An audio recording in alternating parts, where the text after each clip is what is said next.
Mr. President,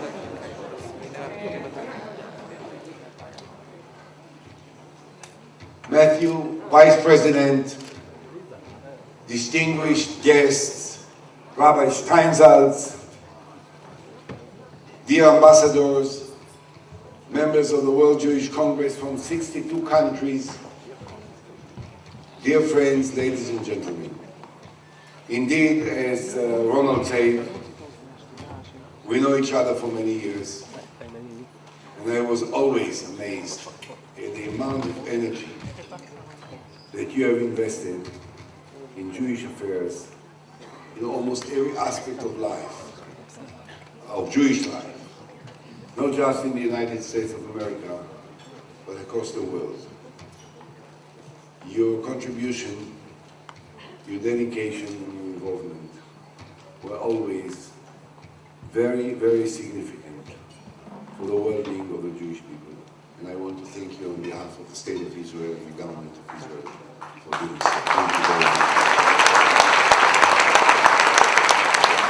I want to thank all of you. And it's really fantastic. First of all, you know, I am on this podium, and it's higher, so I can see all of you. And from the above, it looks wonderful. Indeed, there are many, many people here. I hardly remember such a crowded hall as this one today.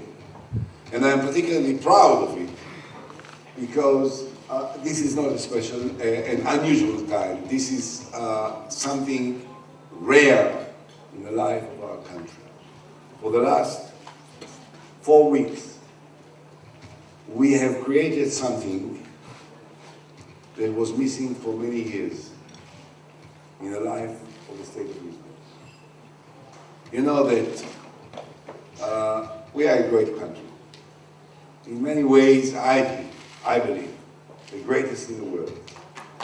But sometimes, as it happens, even in the best places, the life of Israel is characterized by almost endless debates and disagreements and confrontations, which are not always reflecting the deeper sense of solidarity which characterize the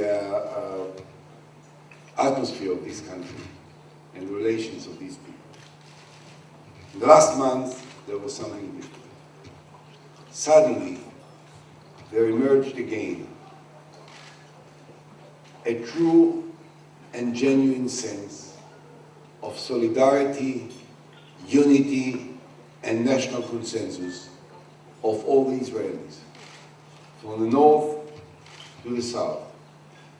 Everyone felt that the time has come, that the government of Israel will do the one thing, which is the primary obligation of every country and every leadership for its citizens and its people. And this is simply to defend them, to provide them with security, to make them feel that no harm can be caused to them because there is a strong government, and particularly because there is a strong and powerful army which is ready to defend the people of Israel against any enemy, either from the north or from the south, and make them feel quiet and safe as they deserve.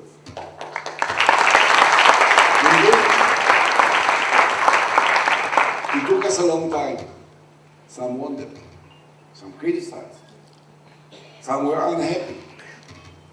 They say the State of Israel is being attacked for such a long time by terrorists. There is no other name for the Hamas organization. This is a terrorist organization of the worst kind. They were attacking day in and day out innocent Israelis in the south part of our country with rockets and missiles that shattered the lives of tens of thousands of people. I visited the south many, many times. And it was emotionally hard to be able to cope with the look in the eyes of young kids. I went to the schools. And they were polite as they are. And yet I could see a question mark in their eyes looking at me and saying to me, Prime Minister, do we not deserve to sleep one night without fear? Do we not deserve to walk to school without having to hide because there is a whistle coming and we know that in a matter of seconds some rocket will land somewhere that may kill us or our friends or our families? And I knew that the day will come that we will have to respond. But we didn't have any particular desire to do it. Because Israel is looking for peace. It was and still is the primary priorities of the state of Israel, to make peace, not war. To come to terms with our enemies rather than to continue to fight against them, as we were forced to do for such a long time. But I don't know of any country in the world which would have suffered a similar attack against its citizens and refrained from responding as we did. I was fortunate enough to meet with many world leaders over the last few years. And every time I talked with a leader coming from a Western country, particularly a Western country, and I asked them, imagine that something similar would happen in your place. That a small city, not the largest city, not the capital, just a city with 50,000 residents will be attacked on a daily basis with rockets, with missiles. What would reaction will be? What will you do? Will you complain to the United Nations? Will you file letters to all the different world organizations saying it's miserable, it's impossible, it's intolerable, we can't accept it, we have to do something? Perhaps you'll do it for a short while. A week, 2 weeks, 3 weeks, 4 weeks, but then what? Will you not respond? Will you not fulfill the primary obligation of any government by responding with your power against those militants, terrorists, extremists that are aiming at innocent civilians? I always say there is one big difference between us and our enemies. When they shoot, they have one purpose in mind: to kill innocent people. They don't aim at a particular target. They don't try to spot and identify a military installation that they can harm. They shoot with one hope: that innocent people will be killed.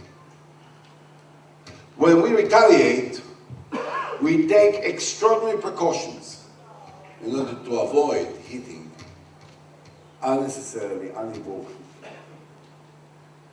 It is extremely hard to do it when the terrorists are hiding inside the main urban centers where innocent people live. I was asked by one of the prominent leaders a legitimate question. He said to me, "Why did you have to shoot the building of the United Nations?" And indeed, who wants to fight the United Nations? I asked him, tell me, do you believe that I was sitting here in my office, I took the telephone, and I gave an instruction to the Minister of Defense and the Chief of Staff of the Israeli Army and told him, look, when you look in Gaza and you find a building of the United Nations, shoot it. He said, no, I can't believe it. So do you think the Minister of Defense did it? Do you think the Minister of Foreign Affairs did it? Do you think the Chief of Staff did it? Do you Do you think that the chief of the Southern Command did it? Or the commander of the division that was in charge of the operation? At the end of the day, there is a 22-year-old boy in the middle of a battlefield being shot at from all sides by people trying to kill him. And he's trying to save his life. He's trying to save the lives of his friends, of his soldiers. And he's shooting back. And as it happens sometimes, when you shoot, when you fight, civilians are killed. You don't want it. You're trying to avoid it. But sometimes it happens. I regret. Everyone in Israel regrets. But we are not going to give up the obligation that we have to defend our people and to fight back no matter what.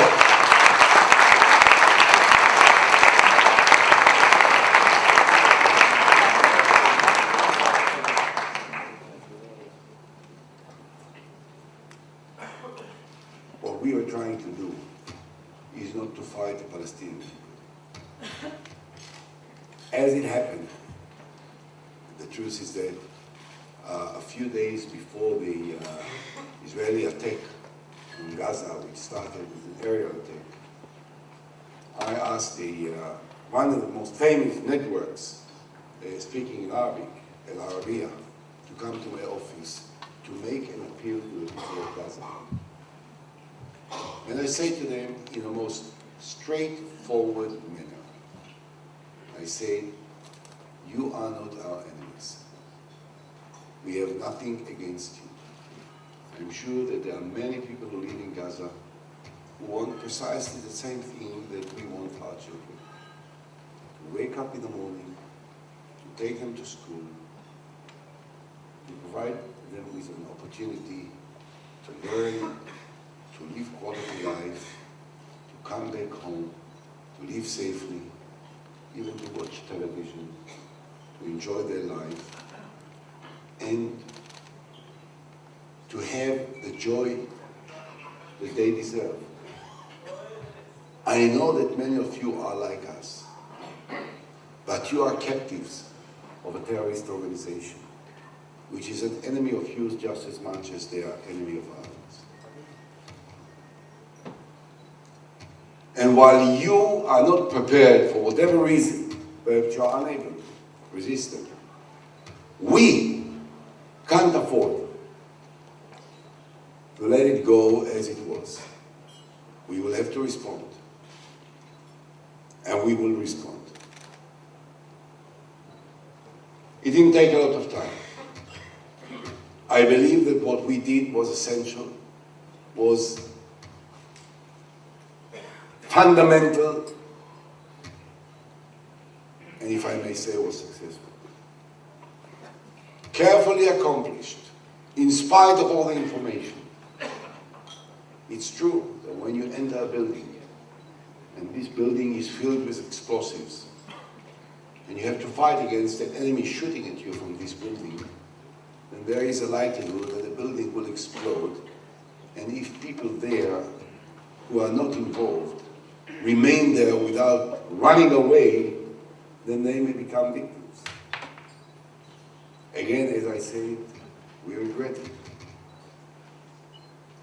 We are sad that we are forced sometimes, in order to defend our lives, to do it.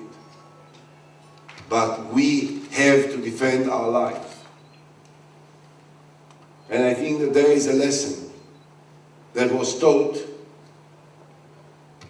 that hopefully will change the realities in the south part of the state of Israel. And that all those who thought that Israel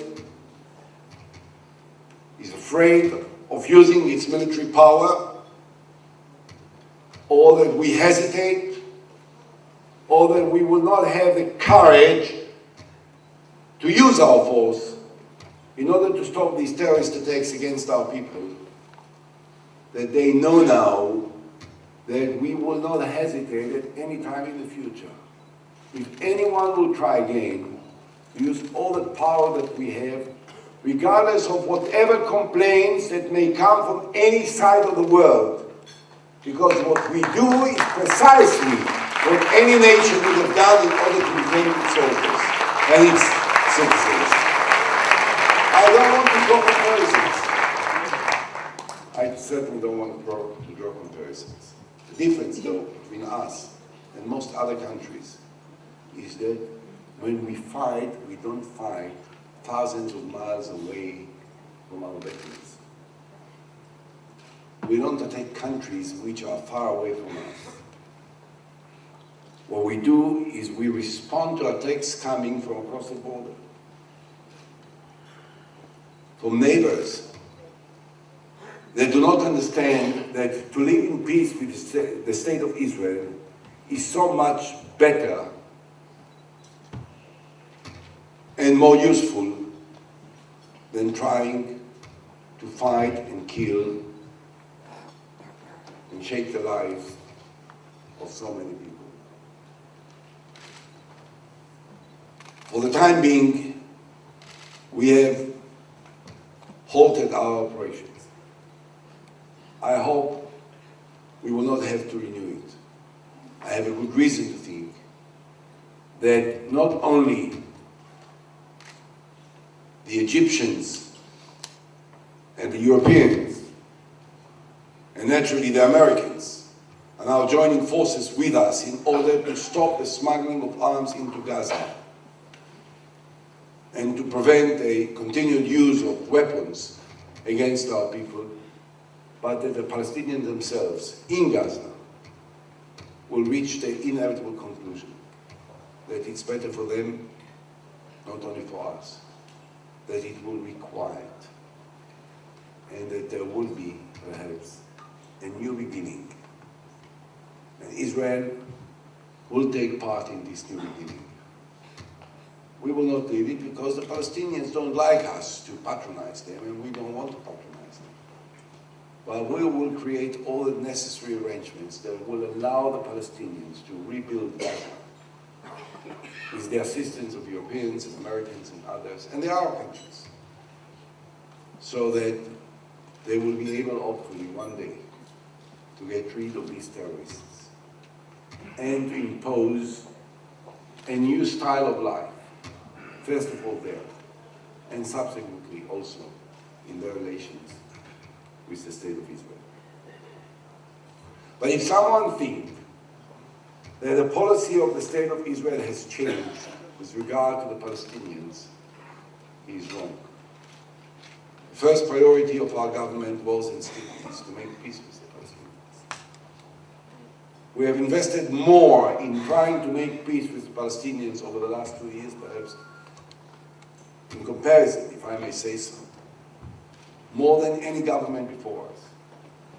For 8 years, there were no negotiations between us and the Palestinians. I started with my government, with my partners, because I wanted to try and establish a new process of reconciliation, of greater understanding, of better relations that will lead us and them into good neighborly relations that will lead to a full, comprehensive peace between us and them.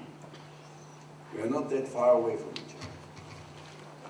And I can guarantee you it's not simple, and it's not easy, and it's going to be a very painful process that will require Israel to make painful compromises.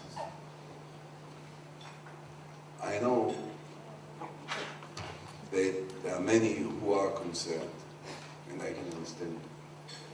I can tell you, not only to my friend Ronald Lauder, but I see so many faces here that I know, so many people that I've met for so many years in so many different capitals, in North America, in South America, in Europe, everywhere, who care for the state of Israel and who are not particularly willing that Israel will make painful compromises that will force us to move out from territories and from areas which are dear to our hearts and which were part of the history of our people for so many years. But we all know that if we want to make peace, At some point, we will have to do it. We'll have to make a choice. It's not a simple choice. It's not an easy choice. But it's an inevitable choice. We'll have to make a choice between keeping a greater Israel with millions of Palestinians, or if we want to separate from the Palestinians, to let them live in their own national homeland, which will be the homeland of the Palestinians, where all the Palestinians can live in, and a state of our own, which is the homeland of the Jewish people, then we'll have to split. I know it's easier said than done, but this is the choice that Israel has to make. And when I will meet Wednesday with the emissary of the new President of the United States, the former Majority Leader of the Senate, George Mitchell, we will discuss these issues. I'm very happy and very proud that one of the first telephone calls that the new President of the United States, Mr. Obama, made was to the Prime Minister of Israel. There was nothing personal about it. We know each other, we met before, but he did it, I think, because he wanted to emphasize the importance of the centrality of the conflict that Israel is involved in, and the traditional friendship and commitment that the United States has to the state of Israel. This is what he said to me, this is what I am absolutely certain he feels, and therefore I know that when he sends his emissary to the state of Israel, this is not in order to argue with us, but to look together in the same friendly manner which characterized the relations between the two countries in order to find a way that will help both sides, together with the Palestinians, to come to terms that will allow us to ultimately agree on a comprehensive settlement between us and them. And therefore, I'm optimistic. In 2 weeks' time, there will be elections in Israel. I'm in the most fortunate position. I'm not running. So I can afford myself to spend time with you rather than to run to one of the branches and the rallies and to try and convince the people that I'm right, that the other side is wrong, that they shouldn't vote for the other side, they should vote for me. I'm not in that game this time. I'm outside of this. And I can look at the problems without any outside considerations, but that which is important for the state of Israel. And I know that no matter who will be in this position, who will be your guest of honor in the next gathering, there will be with more than 550 people coming to express their solidarity and friendship and support and care for the state of Israel. They will meet another prime minister. And that prime minister will have to face the same problems. Maybe by then he will have solved most of them. I don't know, I hope so. But we will have to make the same choice. No one will be able to escape it. We can't fool ourselves. We have to look straight with open eyes into the problems and say to ourselves the truth. Every part of this land, from the Jordan to the sea, has always been a Jewish land. It's always been part of the history of the Jewish people. You dig inside, you don't find any remnants of any other cultures, of any other people, but of the Jewish people. There is no question about it. But, as it happened through history, there are two peoples living here. Now what we have to ask ourselves is what kind of a state we want our state to be. Do we want the state of Israel to be a democratic Jewish state? Or do we want Israel to be something else? If we want Israel to be a democratic Jewish state, then the choice is inevitable. And we know it. And we understand it. We've been trying for a long time to try and avoid the need to take a decision and to make a choice. And those who try to avoid it, and I was amongst them, by the way, were helped by the intransigence and the lack of flexibility and the lack of will by the other side to understand that there is only one way in which we can make a serious, stable, and continuous agreement. And this is on the basis of a compromise. A compromise means that you give and you get. A compromise never meant that one side gets 100% and the other side gets nothing. That didn't happen, and that will not happen. Both sides will have to compromise. Both sides will have to make concessions. It will be painful for both sides. Some of the aspirations, which have been the lifelong aspirations of the sides, will not be fulfilled. Not because they are not just by the eyes of the two sides, but because it's impossible. And I think that we have made a major step forward in the last few years in order to come to terms with the moderates amongst the Palestinians who are not committed to terror, who look at the Hamas the same way we look at them, who think that the Hamas are fundamentalists, extremists, inflexible, and unwilling to make any real, genuine agreement that will lead to peace between us and them. That there is only one way to fulfill the vision of the former President of the United States of America and one of the greatest friends we ever had, George W. Bush, who talked about a two-state solution. There is a room for a two-state solution, with borders which do not fit entirely with the original dreams that many of us had, with borders that do not fit with the original dreams that many Palestinians had, but which are borders that can satisfy the fundamental needs of both sides, so that there will be a Palestinian state for Palestinians and a Jewish state for the people of Israel and the Jewish people, and these two countries can then live together alongside each other with security, with friendly relations, with cooperation, and with peace for all their people. This is my dream. I'm afraid that I'll not be able to complete what I've started, considering the time constraints. But the one that will take over from me will either have to follow up with the same route, or eventually to be forced to do it because circumstances will be stronger than the concepts and the dogmas and the dreams that one has against the realities that are inescapable. Now, we don't have to be sad about it.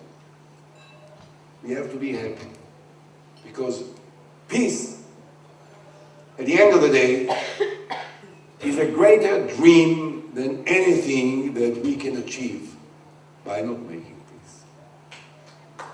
That the outcome of peace for us will be much better than anything that we can achieve if we will continue to argue, and if the other side will continue to argue about issues which may be important in the context of their history or their lives, but which are impossible if one wants to come to a meeting point which can provide both sides what they really need. And therefore, when I have to review the last 3 years that I had the privilege of leading the State of Israel, I'm very proud that we have reestablished in the perception of the whole world, and particularly in the perception of the neighboring countries to the State of Israel, the power and the deterrence that Israel always enjoyed. Everyone knows how strong Israel is, everyone knows how powerful we can be, and everyone, I think, knows that it's not worthwhile starting a war with the State of Israel because it can end up differently from what someone may dream. At the same time now, we have to try and invest in moving forward on that basis, on the basis of the strength of Israel, on the basis of the confidence that Israel has in order to achieve that which has always been the greatest dream of the Jewish people and the people of Israel. Peace with everyone. We negotiated with the Palestinians. We started negotiations with Syria. They are not easy, by the way. Don't have any illusions. They have lots of aspirations, lots of desires, sometimes entirely unrealistic. But they also know that it's better to make peace with Israel than fight with Israel. And I'm sure that the day will come that what I've started in talking with them, and some prime ministers started before me, and who else than Ronald Lauder knows something about it, that at the end of the day we'll be able to reach an agreement that will end the conflict between us and the Syrians. Maybe the Palestinian peace will come first, and then the Syrians, and then the Lebanese, and then there will be peace between Israel and all of the neighboring countries. And when that will happen, all of us will live better, will be happier, will be stronger, and will be able to exhaust all the potential that there is in this small country. We are going through a hard time now. A hard time because there is an economic crisis. The economic crisis didn't start in Israel this time. It's not a private economic crisis that was created by some failures or mistakes committed by the Israelis. But we have become part of an international network. And what happens in one country far away from us affects us as it affects many other countries.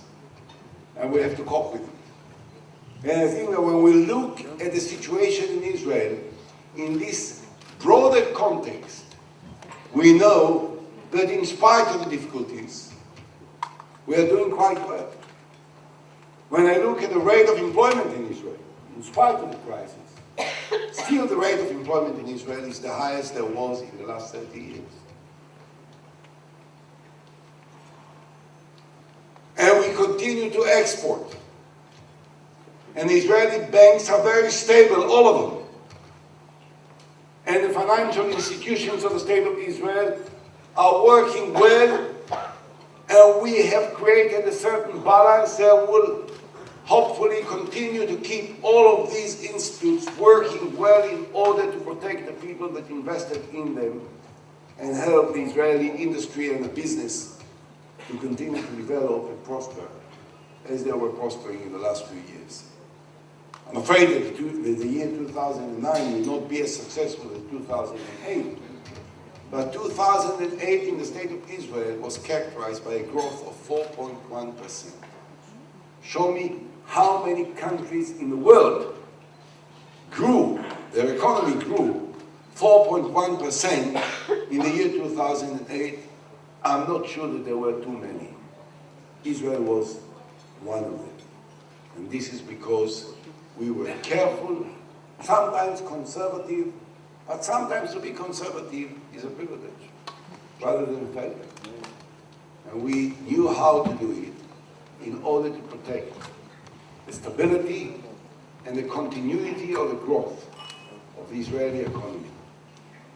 It will not be easy next year, but I'm sure that we will continue to succeed to protect the stability of our economy, and at the same time to move forward with the most important agenda, and this is to make life easier and more prosperous and more successful for the people of Israel.